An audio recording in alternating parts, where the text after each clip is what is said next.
Platform, যে চেতনা, যে নেতৃত্ব ছিল, সবই এখন প্রশ্নের মুখে। এখন প্রশ্ন হচ্ছে কেন এমনটা হলো। প্রথমত, আমার মতে আন্দোলনের সঙ্গে সংশ্লিষ্ট প্ল্যাটফর্মগুলোর রাজনীতিকরণ এই ভাঙনের একটা প্রধান কারণ।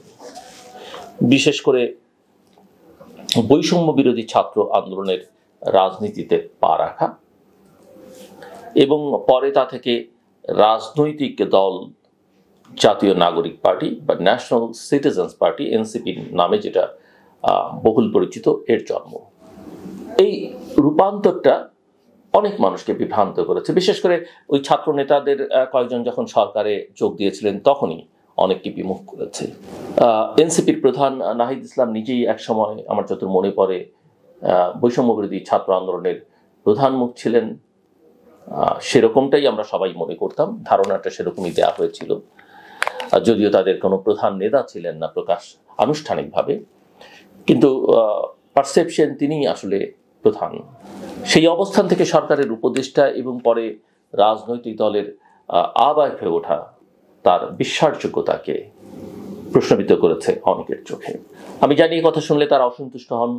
তারা মনে করেন ছাত্রদের, তরুণদের সমর্থন করা দরকার। বিদেশিদের মধ্যেও অনেকের মধ্যে এই প্রবণতা আছে। অনেকে শুধুমাত্র এনসিপিকেই ছাত্রদের প্রতিনিধি মনে করেন বা তরুণদের প্রতিনিধি মনে করেন, কিন্তু বাস্তবতা, ground reality is quite different. বাস্তবতা হচ্ছে এনসিপি কতিপয় সমন্বয়কের গড়ে তোলা একটি রাজনৈতিক দল মাত্র। এর সঙ্গে কোটি কোটি ছাত্রের কোনো সম্পর্ক নেই। এর সঙ্গে এমনকি বৈষম্য বিরোধী ছাত্র আন্দোলনের যারা সমন্বয়ক সবাই ছিলেন সারা দেশে, কিংবা যারা সেই আন্দোলনে যুক্ত হয়েছিলেন, এই ছাত্রদের বাইরেও তো সমাজের নানা শ্রেণী পেশার মানুষ যুক্ত হয়েছিলেন, তাদের কারো কোনো সম্পর্ক নেই। দেশে সিংহভাগ তরুণের কোনো সম্পর্ক নেই, এরা গুটি কয়েক মাত্র। দ্বিতীয়ত, যে প্রসঙ্গটা বিবেচনার দাবি রাখছে সেটা হচ্ছে যে ছাত্র আন্দোলনের অভ্যন্তরীণ বিশৃঙ্খলা বা এই ছাত্র সংগঠনের, বৈষম্য বিরোধী ছাত্র আন্দোলনের এনসিপির অভ্যন্তরীণ যে বিশৃঙ্খলা, দলাদলি, স্বজনপ্রীতি এবং সর্বোপরি চাঁদাবাজি, দখল বাণিজ্য এবং মামলা হয়রানির মতো অভিযোগগুলো জন আকাঙ্ক্ষার বিপরীতে এক নির্মম বাস্তবতা হাজির করেছে। এই বাস্তবতা কোনো অবস্থাতেই অ্যাকসেপ্ট করবার মতো নয়, অন্তত এদের কাছে, যাদের আমরা বীর ভাবতে শুরু করেছিলাম তাদের কাছ থেকে নয়। এবং এই বীরেরা যে নায়কেরা যে খলনায়কে পরিণত হতে সময় নিতে পারলেন না, সেটাও একটা দুর্ভাগ্যজনক বিষয়। ঢাকার বনানী থেকে শুরু করে মাদারীপুর, কিশোরগঞ্জ, সাতক্ষীরা, চট্টগ্রাম, প্রতিটি জেলায়, দেশের প্রতিটি জেলায় বৈষম্য বিরোধী ছাত্র আন্দোলনের নামে ঘটে চলেছে নানান অপকর্ম, যা প্রমাণ করে আন্দোলনের মৌলিক মূল্যবোধ হারিয়ে গেছে। মানুষ এখন অনেকেই সমন্বয় শুনলেই ভয় পায়। ব্যবসায়ীরা ভয় পায়, সমাজের প্রশাসনের ব্যক্তিবর্গ ভয় পায়, এবং এদের অবস্থাটা অনেকটা এখন অনেকেই মনে করেন, আপনাদের অনেকেরই স্মরণ থাকবার কথা যে খান আতাউর রহমান, আমাদের বিখ্যাত প্রয়াত পরিচালক, চলচ্চিত্র নির্মাতা, অভিনেতা, লেখক, গীতিকার, অত্যন্ত সম্মানীয় মানুষ। তার একটা চলচ্চিত্র মুক্তিযুদ্ধের পরে তিনি করেছিলেন মুক্তিযোদ্ধাকে নিয়ে, মুক্তিযোদ্ধাদের প্রতি ভালোবাসা থেকে, কিন্তু তারা যে বিপথে গেছে, বিপথে যাচ্ছে সেটি নিয়ে, এবং বহুল জনপ্রিয় একটা চলচ্চিত্র আবার তোরা মানুষ। অনেকে মজা করে বলেন বা কষ্ট দিয়ে বলেন যে এরকম একটা চলচ্চিত্র এদের নিয়ে আরেকটা নির্মাণ করা দরকার। আসুন তৃতীয় প্রসঙ্গে যাই। ঐক্যের অভ্যন্তরে বেড়ে উঠছে রাজনৈতিক প্রতিযোগিতা এবং অবিশ্বাস। বাংলাদেশ জাতীয়তাবাদী দল বিএনপি একদিকে অভিযোগ করছে যে ন্যাশনাল সিটিজেন পার্টি বা এনসিপি ক্ষমতার বিকল্প কেন্দ্র হয়ে উঠেছে। আবার এনসিপি বলছে বিএনপি নিজেই জুলাই ঘোষণাপত্রের পথে বাধা হয়ে দাঁড়াচ্ছে। এতে করে একটা যৌথ রাজনৈতিক প্ল্যাটফর্ম গড়ে তোলার বা যৌথ আকাঙ্ক্ষার প্ল্যাটফর্ম গড়ে তোলার যে প্রয়াস ছিল সেটা ব্যাহত হয়েছে। এনসিপির একজন যুগ্ম আহ্বায়ক মনিরা শারমিন, সম্ভবত তার নাম, আমি দেখলাম যে এক সংবাদ মাধ্যমের সঙ্গে বলছেন যে বিএনপি ফ্যাসিবাদী ব্যবস্থার কিছু অংশ জিইয়ে রাখতে চায়। তেমনি বিএনপির আরেকজন নেতা যুগ্ম মহাসচিব, সম্ভবত যুগ্ম মহাসচিব ইমরান সালেহ প্রিন্স, তিনি বলছেন ওই গণমাধ্যম কিছু ঐক্য পুরোপুরি ভাঙেনি, তবে আলাপ দরকার। এদিকে আপনারা লক্ষ্য করেছেন যে এনসিপি প্রধান নাহিদ ইসলাম বলেছেন যে জুলাই ঘোষণাপত্র বাস্তবায়নের আগে নির্বাচন নয়, অর্থাৎ জুলাই ঘোষণাপত্র নিয়ে ঐকমত্য এখনো আমরা দেখছি না, হবে কিনা আমরা জানি না, কি থাকবে সেটা আবার বাস্তবায়ন হতে হবে নির্বাচনের আগে। সো তাদের চাওয়া পরিষ্কার, এটা আমি অনেকবার বলেছি যে কি আসলে তারা চান।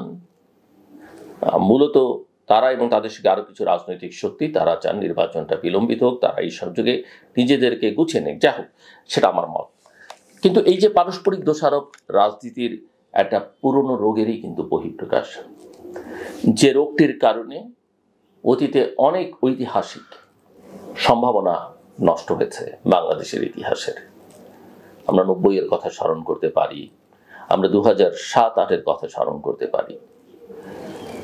সো এই বিষয়টাকে কোনো বিশ্লেষক, যেমন ধরা যাক আমি একজন রাজনৈতিক বিশ্লেষক বা রাষ্ট্রবিজ্ঞানী দিলারা চৌধুরী, যিনি নিজে প্রফেসর দিলারা চৌধুরী, যিনি সরাসরি আমার শিক্ষক, তিনি এই বিষয়টাকে ব্যাখ্যা করছেন একটা শ্রেণী চিন্তার মাধ্যমে। তিনি বলছেন যে আন্দোলনের 80% অংশগ্রহণকারী ছিলেন শ্রমজীবী মানুষ যারা ফিরে গেছেন, এবং তিনি যথার্থই বলেছেন প্রফেসর দিলারা চৌধুরী। প্রফেসর দিলারা চৌধুরীর মতে এখন যারা আলোচনায় তারা উচ্চবিত্ত এবং তাদের স্বার্থ এক জায়গায় নয়। এখানে তার সঙ্গে আমি যোগ করতে চাই যে সবাই যে উচ্চবিত্ত ছিলেন তা নয়, কিন্তু এই 10 মাসে আসলে তারা দেশে মধ্যবিত্ত, উচ্চবিত্ত ছিলেন, এবং একেবারেই দরিদ্র গোষ্ঠীর মধ্যে ছিলেন যারা, তাদেরও কেউ কেউ এখন উচ্চবিত্ত হয়ে গেছেন। তো প্রফেসর চৌধুরীর কথার মানে যেটা দাঁড়ায় সেটা হচ্ছে আন্দোলনের বাস্তব চালিকা শক্তি যদি হারিয়ে যায়, কেবল নেতৃত্ব দিয়ে আন্দোলন টিকিয়ে রাখা যায় না। এটা স্পষ্ট যে দেশের মানুষের সঙ্গে এদের আসলে এখন আর কোনো সংযোগ নেই, এরা ক্ষমতা, অর্থ, বিত্ত এদিকে বেশি মনোযোগ হয়েছে। এদিকে এই যে ছাত্র আন্দোলনের একজন সাবেক মুখপাত্র, বৈষম্য বিরোধী ছাত্র আন্দোলনের, যিনি এনসিপির নেত্রী ছিলেন উমামা ফাতেমা, তার খুবটাও গুরুত্বপূর্ণ। তিনি সম্প্রতি এনসিপি ছেড়ে দিয়েছেন। তিনি বারবার বলেছেন যে এই আন্দোলন থেকে রাজনৈতিক সংস্কারের সুযোগ তৈরি হয়েছিল উমামা ফাতেমার মতে, কিন্তু কেউ এগোতে চায়নি। এবং এগুলো এখনকার যে কথাবার্তা, রেটরিক, এগুলোকে তিনি বলছেন মুখের বুলি। ছাত্র সংসদ নির্বাচন, নারীদের রাজনৈতিক অংশগ্রহণ, রাজনৈতিক দলের আর্থিক স্বচ্ছতা, এসব নিয়ে কথা তুলতেই অস্বস্তি শুরু হয় উমামার ভাষায়।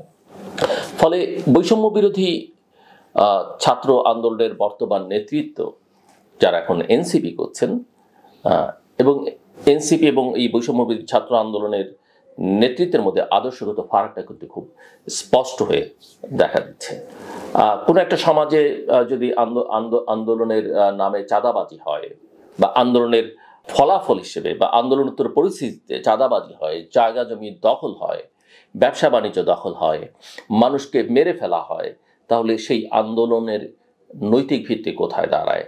আমি বলতে চাইছি একথা যে এই আন্দোলনটা কিন্তু শেষ হয়নি, শেখ হাসিনার বিদায় হয়েছে, কিন্তু মানুষের যে জন আকাঙ্ক্ষা তৈরি হয়েছিল এবং গত 15-16 বছরে মানুষ যা পরিবর্তনের মধ্য দিয়ে যে আকাঙ্ক্ষা তাদের মননে দাঁড়িয়েছিল, সেটাকেই আমি একটা আন্দোলন বলতে চাইছি। তো এই আন্দোলনটার নৈতিক ভিত্তি আসলে একেবারেই দুর্বল হয়ে গেছে।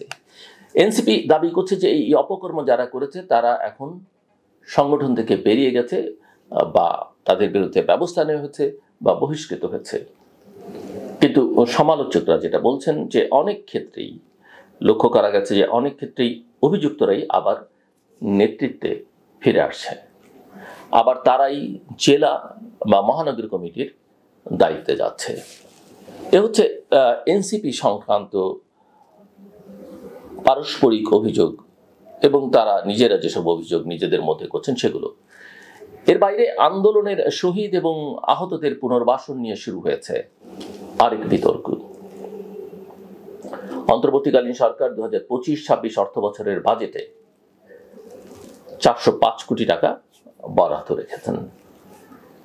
নিহত পরিবারকে 30 লাখ টাকা এককালীন ভাতা এবং মাসিক 20,000 টাকা ভাতা, আহতদের 3 শ্রেণীভেদে ক, খ, গ মাসিক ভাতা এবং এককালীন সহায়তা দেয়া হচ্ছে এই বাজেট অনুযায়ী। সরকারি হাসপাতালগুলোতে চিকিৎসা, চাকরিতে অগ্রাধিকার, এমনকি ফ্ল্যাট সবই যুক্ত হয়েছে সেই জুলাই শহীদ যোদ্ধাদের পরিচয়পত্রের সাথে। এখন প্রশ্ন হচ্ছে যে সবই ঠিক আছে, বাংলাদেশে এর আগে পরে অনেক আন্দোলন হয়েছে, অনেক গণতন্ত্রের জন্য সংগ্রাম হয়েছে, অনেকে রক্ত দিয়েছেন, সে কথা যেন আমরা ভুলে না যাই, মুক্তিযুদ্ধের কথা যেন আমরা ভুলে না যাই। সো এই পদক্ষেপগুলো একদিকে মানবিক, অপরদিকে প্রশ্নবিদ্ধ। অনেকেই বলছেন এটি নতুন কোটার জন্ম কিনা, আবার কেউ কেউ বলছেন যে আন্দোলন কোটা সংস্কার চেয়েছিল, যে আন্দোলন এমনকি মুক্তিযোদ্ধাদের কোটার বিরুদ্ধেও ছিল, আমাদের ইতিহাসের সবচেয়ে গৌরবময় অধ্যায়, সে আন্দোলনের মাধ্যমে আবার বিশেষ সুবিধাভোগী শ্রেণী তৈরি হচ্ছে কিনা তা ভাবা দরকার। আন্দোলন মানেই আন্দোলন সফল হলে আমি একটা কিছু পাবো, এই মনোবৃত্তি মানুষের মধ্যে তুলে দেওয়া হচ্ছে কিনা। জনগণের টাকায় এমন সুবিধাভোগী গোষ্ঠী তৈরি করা বৈষম্য বিরোধিতার আসলেই পরিপন্থী। আমি স্পষ্ট করে কথা বলতে চাই, যারা যুদ্ধ করেছে ৭১, যারা পরবর্তীকালে সংগ্রাম করেছে, কেউ নিজের প্রাপ্তির জন্য কিছু করেনি। বন্দুকের নলের সামনে কেউ নিজের প্রাপ্তির জন্য কিছু করে না, কিন্তু এগুলো এক ধরনের রাজনৈতিক সুবিধা আদায়ের জন্য বিভিন্ন সময় সরকারে যারা থাকে তারা এইসব সুবিধা দিয়ে নিজেরা আসলে আরো অনেক বড় সুবিধা নিয়ে নেয়, সেটা আমরা অনেক সময় বুঝতে পারি না। আরেকটা গুরুত্বপূর্ণ বিষয় যেটা নিয়ে আমি এর মধ্যেই কথা বলেছি, যে একদিকে যখন মব বিচার, গণপিটুনি আর আইন নিজের হাতে তুলে নেওয়ার প্রবণতা বাড়ছে, তখন রাষ্ট্রের কর্তৃত্ব কিন্তু প্রশ্নবিদ্ধ হচ্ছে। এবং আমরা লক্ষ্য করছি যে এই মব কালচারকে সরকারের অনেক গুরুত্বপূর্ণ ব্যক্তিই কিন্তু সমর্থন করছেন, বা তার সমালোচনা যারা করছেন তাদের বিরুদ্ধে তারা কথা বলছেন। অথচ কুমিল্লা, গাজীপুর, মিরপুর থেকে শুরু করে পটিয়া, এমনকি গুলশান, সব জায়গায় ঘটছে ভয়ঙ্কর সব ঘটনা। মাদক ব্যবসা, চুরি, গুজব, এসব অভিযোগে পিটিয়ে মারা হচ্ছে মানুষ। এর মধ্যে কে নুরুল হুদাকে জনতার হাতে তুলে দেওয়া প্রাক্তন প্রধান নির্বাচন কমিশনার, গলায় জুতার মালা পরানো, এসব ঘটনায় সরকার জনরোষ শব্দ ব্যবহার করলেও বা এদেরকে একটা প্রেশার গ্রুপ হিসেবে দেখাতে চাইলেও অনেকেই বলছেন যে এটা রাজনৈতিক প্রতিহিংসারই একটা বড় বহিঃপ্রকাশ।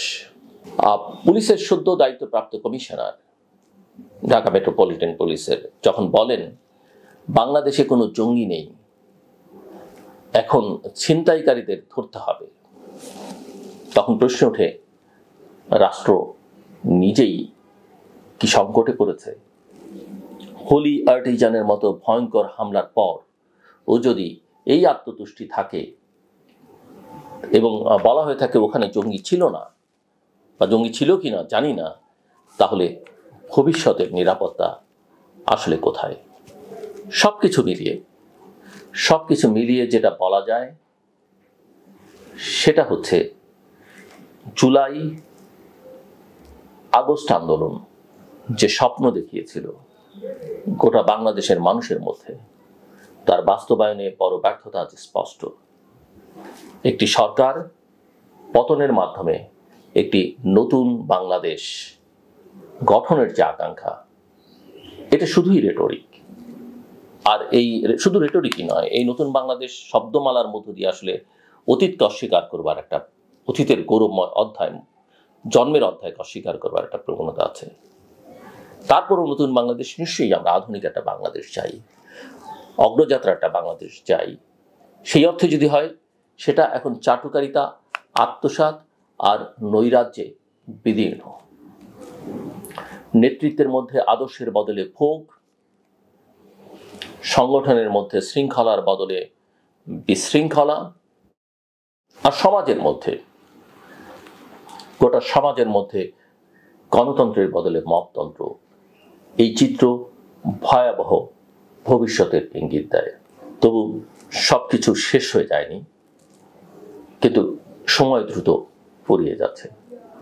যদি এখনই না জাগা যায়, আমরা সবাই জেগে না উঠি, তাহলে এই ভাঙনের দায় আর শুধু নেতাদের নয়, পুরো জাতির ওপর পড়বে।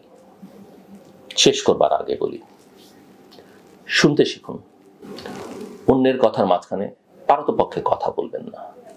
মনোযোগ দিয়ে অন্যের কথা শুনুন, না বুঝে মন্তব্য করবেন না।